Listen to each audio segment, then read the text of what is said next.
Something historic just happened in the Middle East, and most people still don't realize how big it is. A man who shaped the power structure of Iran for nearly 4 decades is gone. Not retired, not replaced through negotiation. Removed by force in the opening hours of a war that could redraw the strategic map of an entire region. Hello and welcome. I'm Alex. For years I've studied the intersection of economics and politics, and today we break down what's shaping our world.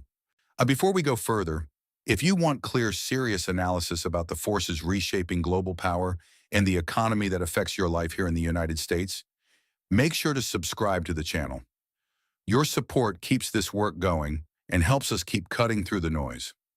Now let's talk about what just happened. Ayatollah Ali Khamenei was not simply the leader of Iran. He was the central pillar of a political system carefully constructed over 35 years. When he died in the opening strikes of the U.S.-Israeli campaign, something far larger than a leadership vacancy was created. A structural gap opened inside one of the most complex power systems in the modern Middle East. To understand why this moment matters, we need to step back and look at how Iran's system actually works. Khamenei became supreme leader in 1989, after the death of Ayatollah Ruhollah Khomeini, the architect of the 1979 Iranian Revolution.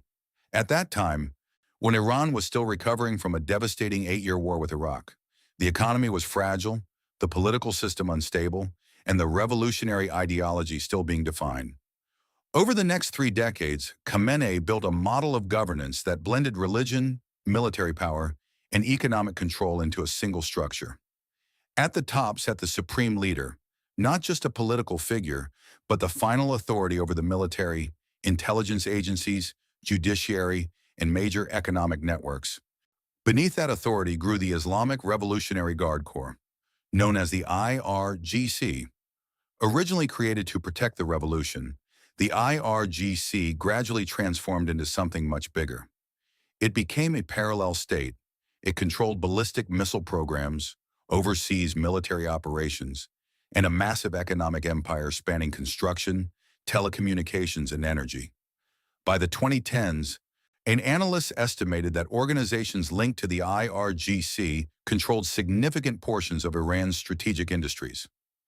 This is the structure that Khamenei managed, not through elections, not through public charisma, but through balance. He balanced clerics, generals, economic networks, and regional proxies. That balancing act kept the Islamic Republic stable through sanctions, uprisings, and international pressure, which is why his sudden death is so destabilizing. When a political system revolves around one central authority, transitions become dangerous moments. Power does not simply move from one person to another. It flows through institutions, rival factions, and economic interests that all attempt to secure their place in the new order. Inside Iran today, 3 critical forces are watching the succession process closely. The clerical establishment wants ideological continuity. The Revolutionary Guards want security and control. And the economic networks tied to both groups want stability, because instability threatens billions of dollars in assets. At the same time, external pressure has never been higher.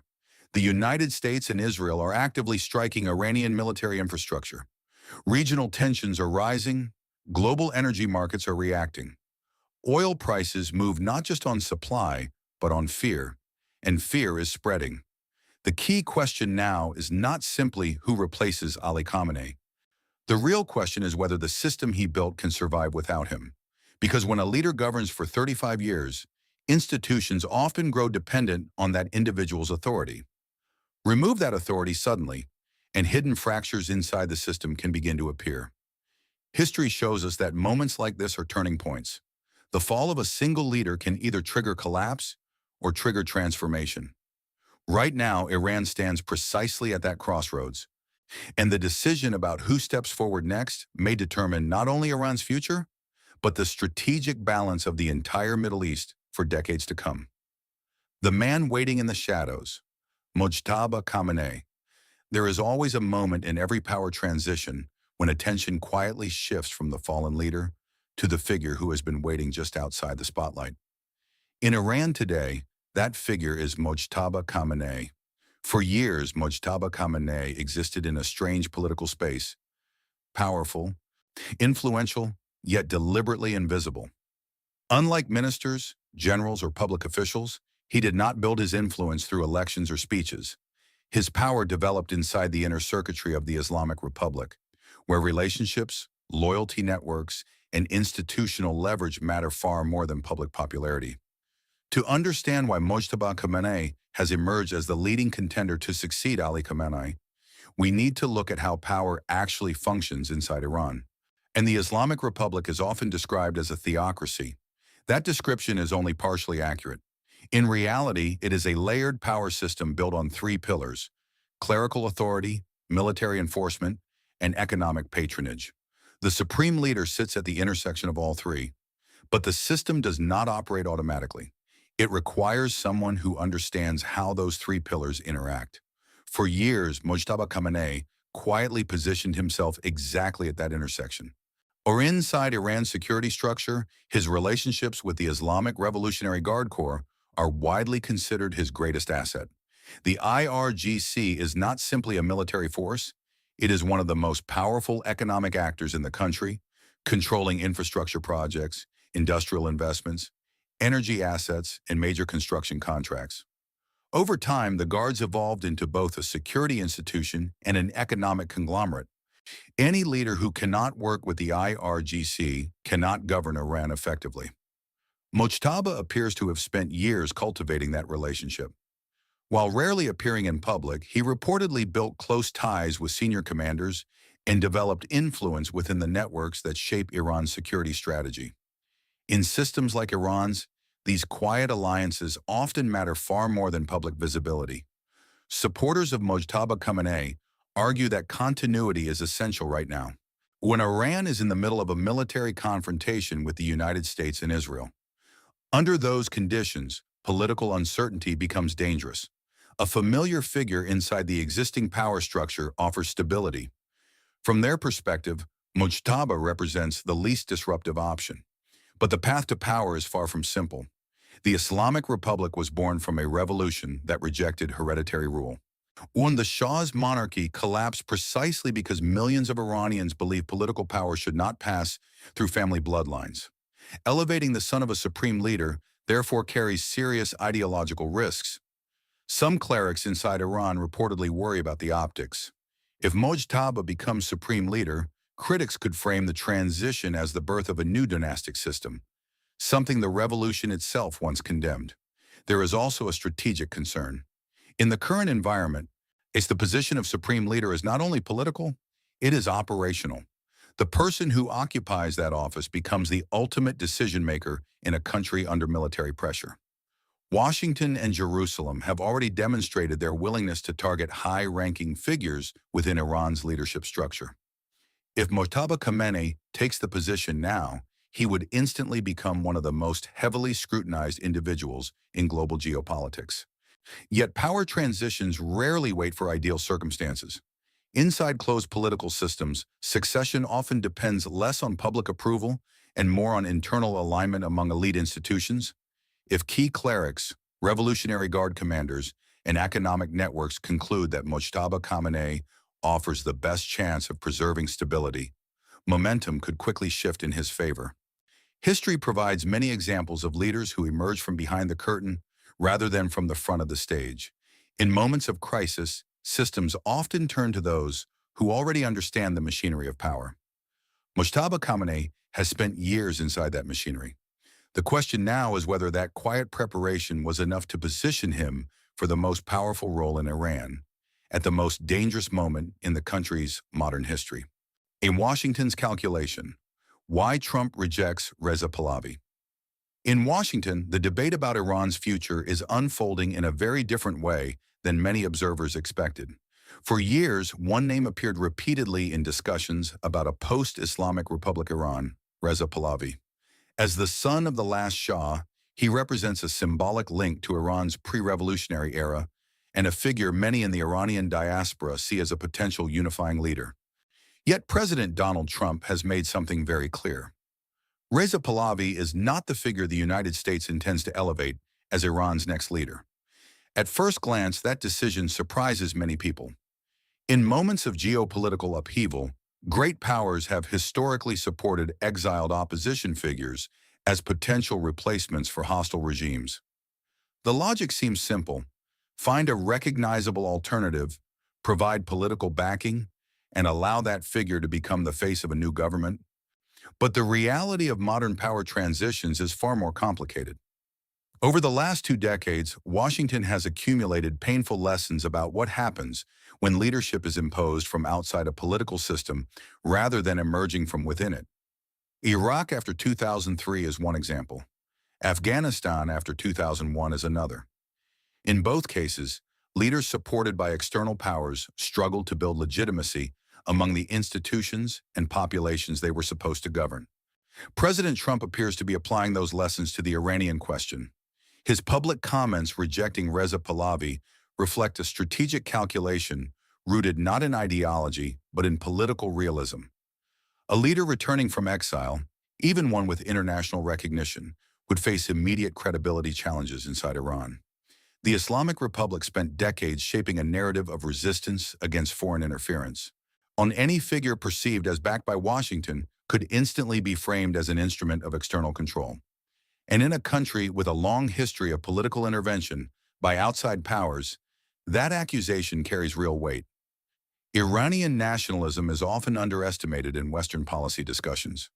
Even citizens critical of their government frequently reject the idea that foreign governments should decide Iran's leadership. For American policymakers, that creates a fundamental dilemma. Supporting an external candidate may weaken that candidate rather than strengthen him. There is also a structural issue that matters deeply inside political systems. Power does not operate in a vacuum. It flows through institutions, security services, economic networks, religious establishments, and bureaucratic structures. A leader without relationships inside those institutions may struggle to exercise authority, regardless of international support. Reza Pahlavi's challenge is precisely that. For decades, he has lived outside Iran. While he commands attention among segments of the diaspora, his direct influence inside the operational machinery of the Iranian state remains limited. President Trump's approach suggests that Washington understands this constraint.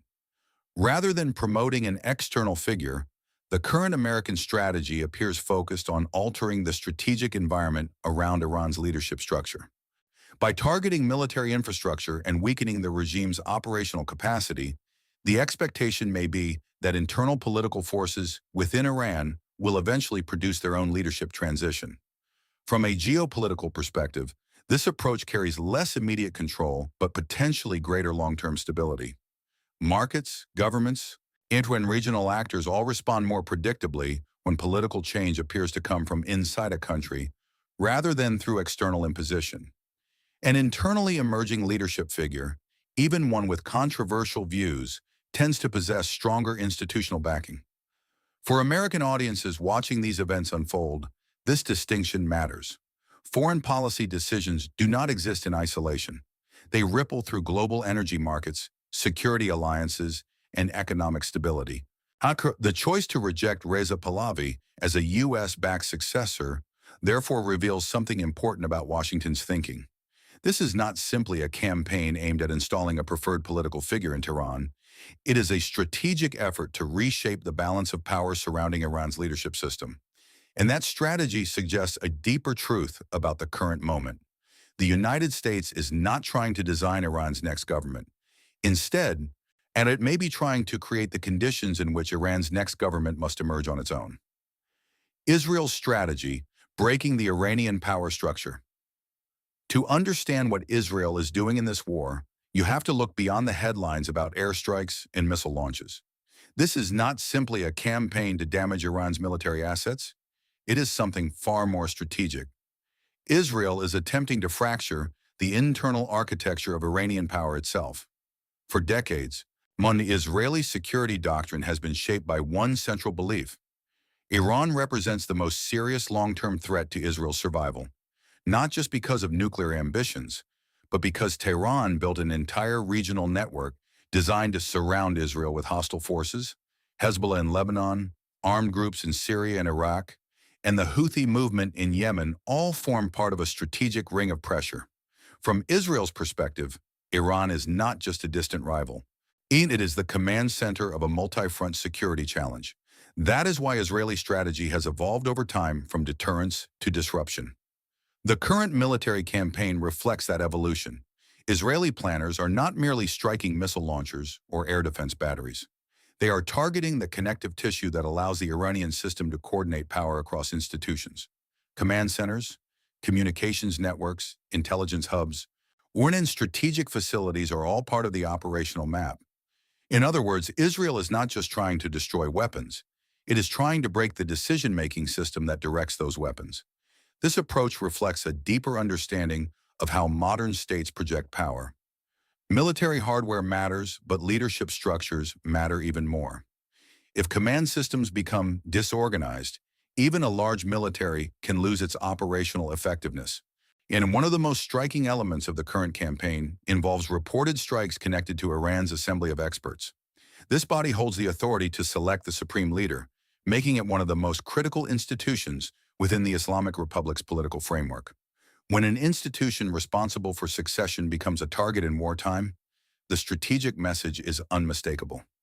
Israel is not only fighting Iran's military capability, it is attempting to disrupt the mechanisms that ensure the regime's continuity. From a strategic standpoint, this is a calculated gamble. Political systems under pressure can behave in two very different ways. In some cases, external pressure exposes internal fractures. Rival factions begin competing for control, institutions lose coordination, and the governing structure weakens. But history also shows the opposite outcome. When a country faces an external threat, its internal divisions can disappear almost overnight. Political actors who might normally compete suddenly unite in defense of the system. Israel is clearly betting on the first scenario. Israeli leadership has long argued that Iran's regime is more fragile than it appears. Economic sanctions, internal protests, and generational change have all placed pressure on the system. By intensifying military pressure at the same time that leadership uncertainty emerges, Israeli strategists may believe they can accelerate internal instability. Yet the risks are significant. Iran has spent decades preparing for asymmetric conflict. Its military doctrine emphasizes resilience under pressure. The Revolutionary Guard Corps operates with decentralized command structures, designed to maintain functionality even if parts of the leadership network are disrupted. This means the Iranian system may be more adaptable than outside observers assume. Watch, there is also a broader geopolitical calculation unfolding beneath the surface. Israel's actions are not occurring in isolation. Every strike sends signals not only to Tehran, but also to Washington, Moscow, and capitals across the region. Israel is demonstrating that it is willing to act decisively when it believes existential threats are emerging. That message carries weight across the Middle East. At the same time, the strategy reflects an understanding of time. Israeli leaders know that allowing Iran to fully consolidate military capabilities would create an even more dangerous strategic environment in the future. So the calculation becomes stark. Disrupt the system now, while uncertainty exists, or risk confronting a far stronger adversary later. The coming months will reveal whether this strategy weakens Iran's power structure or forces it to evolve into something even more hardened. But either outcome will reshape the strategic balance of the Middle East, the energy battlefield, Hormuz, and the global economy. There is another battlefield in this conflict that receives far less attention than missiles, fighter jets, or air defense systems. Yet in many ways, it may prove even more consequential. That battlefield is energy, and at the center of it sits a narrow stretch of water known as the Strait of Hormuz. For decades, global economists and security analysts have understood a simple truth. The Strait of Hormuz is one of the most strategically important choke points in the world economy. Roughly 1/5 of the planet's oil supply flows through that narrow corridor every single day. Tankers carrying crude from Saudi Arabia, Iraq, Kuwait, Qatar, and the United Arab Emirates must pass through it to reach global markets. When conflict threatens that passage, the shock does not remain regional. It spreads instantly across the global financial system. That is exactly what we are beginning to see now. Iran has long viewed the Strait of Hormuz as one of its most powerful strategic levers. Unlike large military powers that project strength through massive fleets or global alliances, Iran developed a doctrine built on asymmetric pressure. Instead of confronting stronger adversaries directly, Tehran focuses on disrupting the systems those adversaries depend on. In energy infrastructure sits at the center of that strategy. The logic is straightforward. The United States and its allies may possess overwhelming military capabilities, but the global economy still relies heavily on stable energy flows from the Persian Gulf. If those flows are threatened, markets react immediately. We are already seeing the early signals. Oil prices begin to climb. Insurance premiums for tanker shipments rise sharply. Shipping companies reconsider routes. Investors shift money towards safe haven assets like gold and the US dollar. These reactions may seem technical, but their consequences reach directly into the daily lives of ordinary people. When energy prices rise, transportation costs rise. When transportation costs rise, the price of nearly every consumer product begins to climb. Food, manufacturing, aviation, and logistics all feel the pressure. For American families, the most visible signal appears at the gas pump. History provides a powerful reminder of how quickly energy shocks can reshape economic reality. In 1973, geopolitical tensions in the Middle East triggered an oil embargo that sent prices soaring and pushed much of the Western world into recession. The crisis transformed energy policy, reshaped global alliances, and forced governments to rethink the relationship between geopolitics and economics. Today's world is more diversified in energy production, not particularly with the rise of American shale oil, but diversification does not eliminate vulnerability. Markets remain deeply interconnected. When uncertainty emerges in a region responsible for such a large share of global supply, traders respond with caution, and markets move on expectations as much as on actual disruptions. This is why even the possibility of conflict around the Strait of Hormuz can trigger dramatic financial reactions. Traders do not wait for tankers to stop moving. Nor they price in risk immediately. For President Donald Trump, this economic dimension carries real political implications at home. Energy prices influence inflation, consumer confidence, and ultimately voter sentiment. A prolonged spike in oil prices could ripple through the American economy at a time when political tensions are already high. This creates a delicate balancing act for policymakers.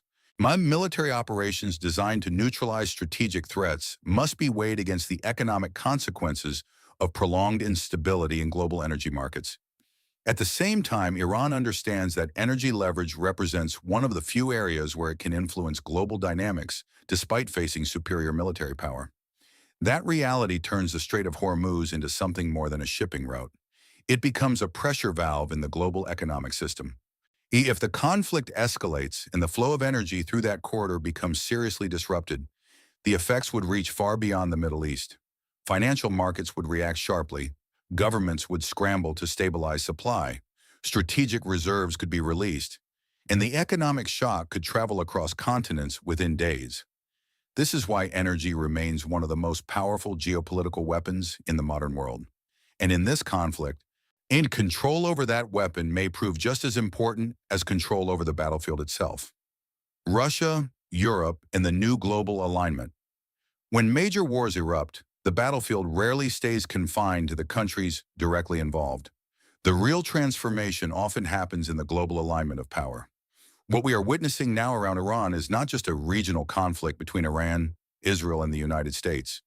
It is the beginning of a wider geopolitical reshuffling, one that reveals how the world's major powers interpret the balance of power in a rapidly changing international system. Russia's reaction offers one of the clearest signals of that shift. President Vladimir Putin moved quickly to condemn the killing of Ali Khamenei, describing it as a cynical and destabilizing act.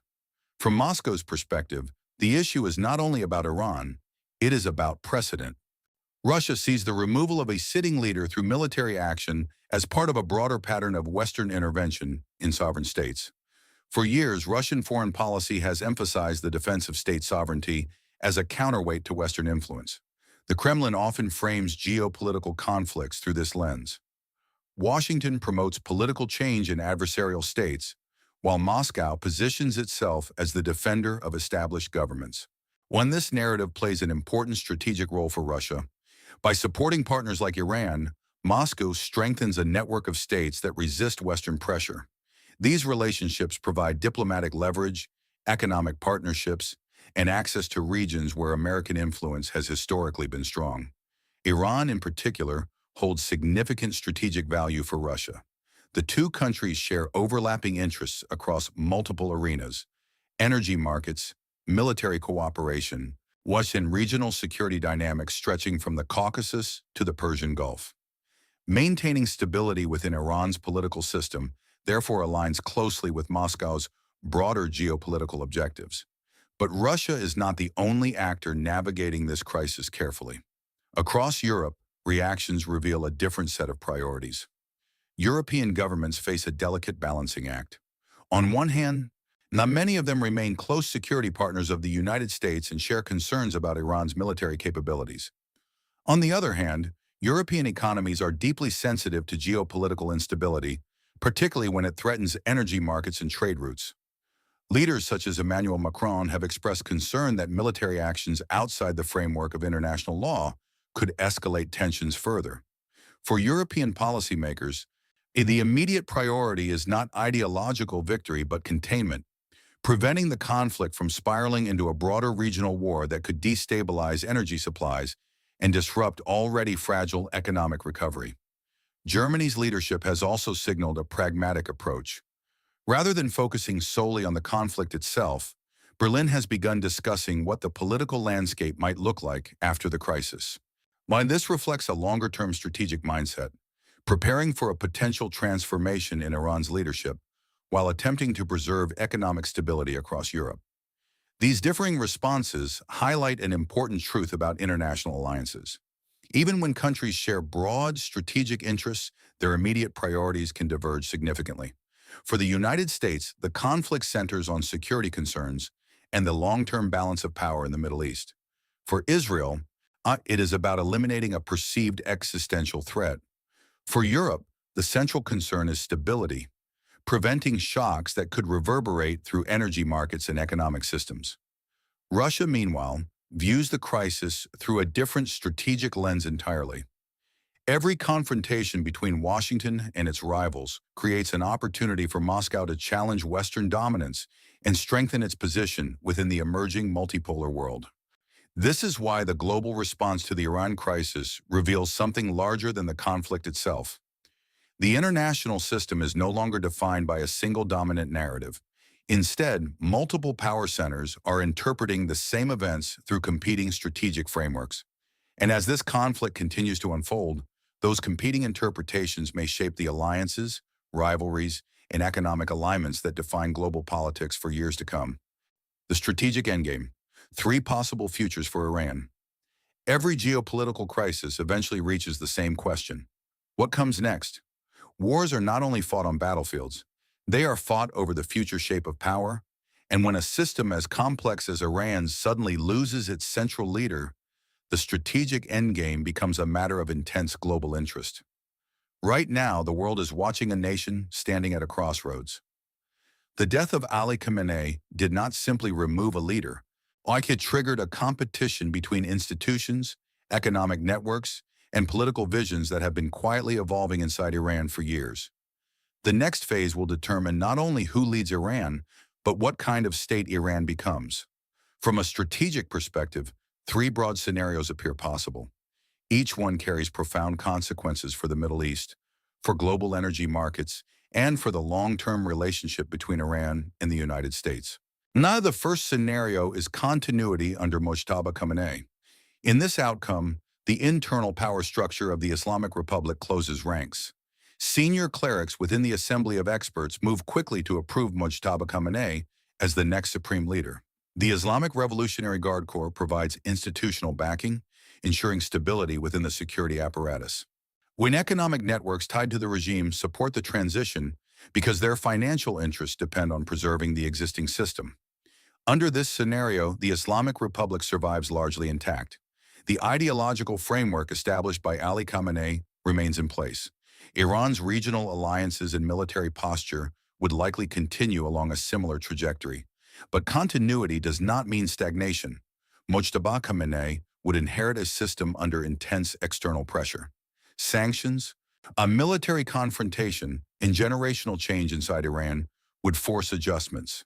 The state could become more security-focused, with the Revolutionary Guards playing an even larger role in governance. In other words, the system survives, but it hardens. The second scenario is fragmentation within the power structure. Political systems built around a central authority sometimes struggle when that authority disappears. Rival factions begin maneuvering for influence. Clerical institutions, military commanders, and economic elites may pursue competing strategies for the future. If disagreements emerge over succession, Iran could experience a period of internal power competition. The Revolutionary Guard Corps might take a more direct role in political decision-making. Civilian institutions could lose influence as security concerns dominate the national agenda. Fragmentation does not necessarily mean collapse. Many states pass through turbulent transitions and eventually stabilize. But during the period of uncertainty, strategic decision-making becomes unpredictable. Regional tensions could escalate, and economic volatility could increase as investors struggle to interpret Iran's direction. For global markets, this scenario introduces prolonged instability.